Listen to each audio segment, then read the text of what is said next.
Hi and welcome to the Smart Lab Architects lab tutorial. This is what you have to put in place to build a lab table with a sink. We have laboratory water coming in here. We have sewage leaving all of it again. We have a laboratory water control bus.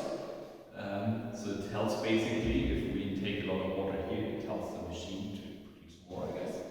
That one up here is the regular water, the big one, and I'll show you a trick with this one in a second. And above that you have the gases.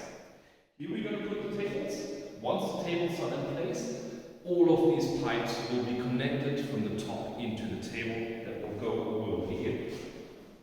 But why is the water pipe taking this long way here?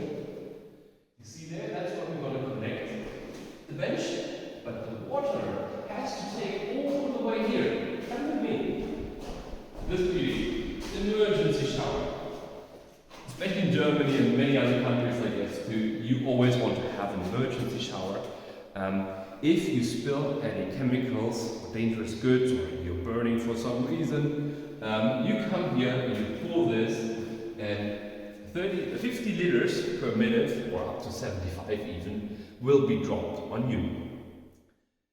However, the whole water of the laboratory will run all of this way, because otherwise in this pipe you would have standing water, and the first shower would be water that has been in this pipe for many weeks and months, as long as you at least don't. Like, you have to test this every month by lab norm, but hopefully you do it. If not, well, nonetheless it's important to have fresh water always circulating. This is why we've built it that way.